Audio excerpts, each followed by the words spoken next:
Okay, so this is number 21, chapter 15. A cart attached to a spring with constant 3.24 newtons per meter vibrates such that its position is given by the function x equals 5 cosine 3.6 t. Part A, during the first cycle for 0 to t to 1.75 seconds, at what value of t is the system's potential energy changing most rapidly into kinetic energy? And part B, what is the maximum rate of energy transformation? Okay, so you have a spring and a cart. And you have that its position function is x equals 5 cosine 3.6 t. So the formula for potential energy is U equals 1/2 k a squared, where a is the amplitude, cosine squared omega t. So to find the rate of energy change, we should take the derivative.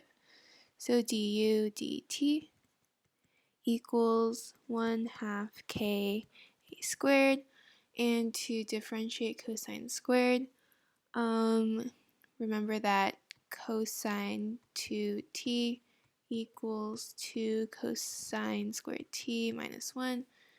So actually, we'll get to this later, but first we'll rewrite this as 1/2 k a squared times cosine 2 omega t plus 1,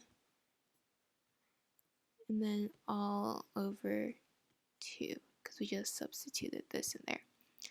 So then if you differentiate, du dt will equal 1 over 4 k a squared cosine, just kidding,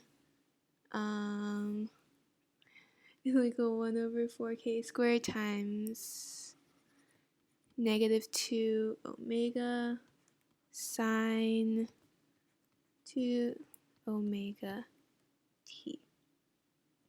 So you can simplify this into negative 1/2 k a squared omega sine 2 omega t.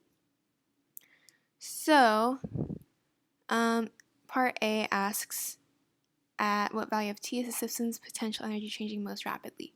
So we want to find the maximum of this, and we'll worry about signs when we get there.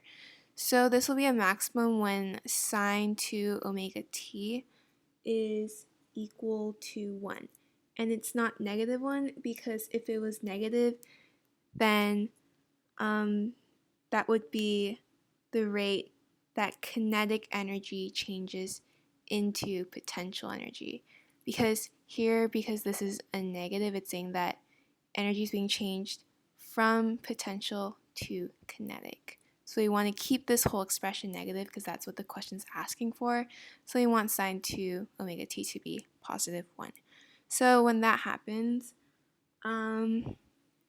we get, so sine 2 omega t is going to equal positive 1, which means that 2 omega t can equal pi over 2 plus 2k pi, where k is any integer.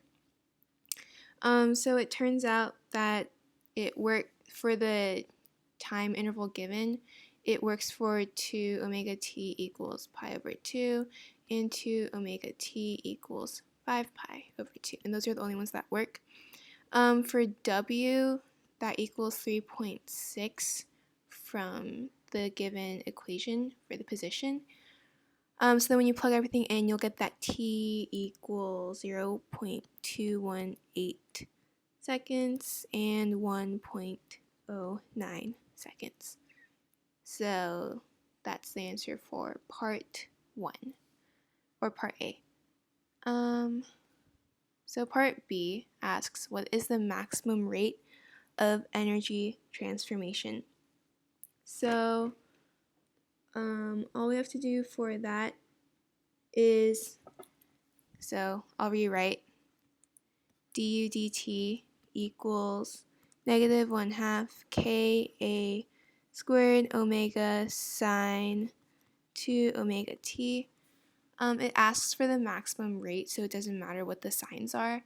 And again, this maximum happens when sine 2 omega t is equal to 1 or negative 1, whatever, because sine of any angle is less than or equal, or the magnitude of the sine of any angle is less than or equal to 1. So if we want the maximum rate, sine of 2 omega t has to be 1 or negative 1. So if we plug everything in, we'll get negative 1/2 times k, which is 3.24 newtons per meter, times a, which is the amplitude, which is given in the problem here as 5 centimeters. Oops, sorry. So that's 0.05 meters. Squared omega is given as 3.6, and then you multiply that by 1, and then you'll get a negative answer, but it just asks for the rate, so you can just do the magnitude of it, which is the absolute value, and then you'll get 0.015 joules per second, and this is per second, by the way, and a joule per second is a watt, and that is your answer.